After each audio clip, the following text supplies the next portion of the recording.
welcome to your Daily 5 for Wednesday, November 1st, 2023. I picked up Starfield, the recently released Bethesda game, about, I want to say it was 2 weeks after it came out. Yeah, something like that. I know I didn't get it on day of release, and I know I didn't pre-order it, but I waited, because this is, I think, something smart. I've said this many times, that you should wait, let the game come out, watch the reviews, read the reviews, let the reviews settle a little bit, make sure there's no huge technical errors, and then read actual user reviews and see what people have said. And Starfield, in general, it didn't necessarily get rave reviews. I really didn't read too many reviews that said, oh, this is the greatest game ever made, which is good, because I kind of throw those reviews out. I never believe any reviews that say this is the greatest game ever made. I mean, even Baldur's Gate 3, which I really, Lando and I are having an absolute blast of a time with it. Would I call it the greatest game ever made? Not for me anyway, and that's the thing, is it's so subjective. There is no greatest game ever made. What's greatest game ever made to one person is another person's utter waste of time. But the reviews were generally good. Didn't read about any serious bugs, no Cyberpunk 2077 nonsense type of thing. So I thought, okay, I like Fallout. This is being described by many people as Fallout, but space. And, as Elder Scrolls is Fallout, but fantasy. Or I guess some people would say, no, it's Elder Scrolls, but nuclear wasteland. Fine. Whichever way you want to go. It's the Bethesda formula applied to a different type of genre. So I picked it up, and I've been playing it. I looked at my Steam stats, and it says I've only played this game for 15 hours, and I feel like I've been playing it for 50. Now, that says something, because one of the problems I'm having with Starfield is I don't feel like there's really any reason to play it. Now, don't get me wrong, I don't dislike playing the game. I think that it works perfectly well. It's a nice looking game. The music's at times very good. The UI is outstanding. I can't wait to get an art book of this game. I'll be honest. I think I'm going to enjoy the art book 1,000 times more than I'm enjoying the game so far. But the game itself, especially for a game that was, they kept talking about, oh, you can go anywhere. You can explore any planet that you can see, blah, blah, blah, and all that stuff. No Man's Sky type material. But No Man's Sky, for all its faults, and there were many at the beginning, it has been very, very well refined since the release date.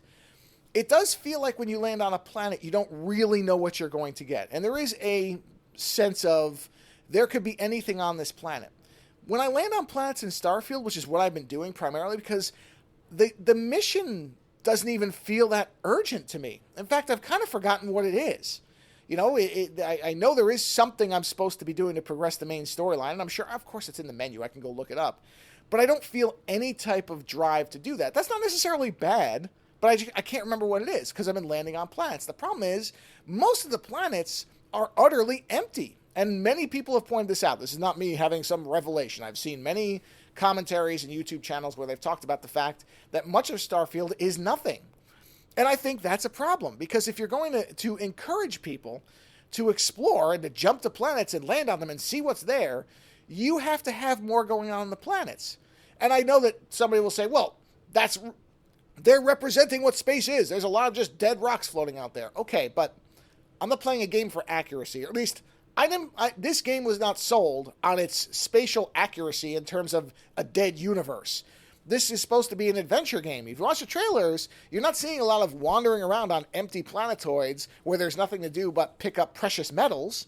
You're seeing, combat, and you're seeing weird things, and you're exploring and all that. And there are those moments. I have had them. I don't want to say I don't think Starfield is a bad game, but it's a game that seems to lack some compelling reason to do one of the foundational things that it wants you to do, which is explore.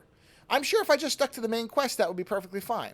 And I probably will end up doing that. I think at some point, pretty soon, I'm just going to give up on exploring planets, because it doesn't seem like there's much reason to.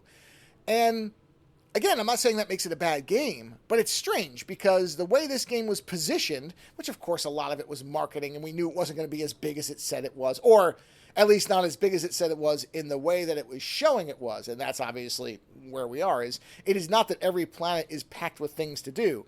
It is, in fact, that many of these planets are big, blank, empty spaces.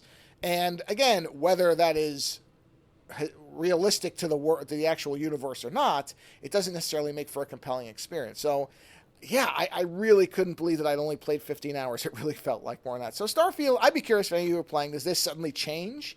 Does something pick up? Does the game shift? Or is this what it is? That's not necessarily bad. It's just not quite what I was expecting. Later.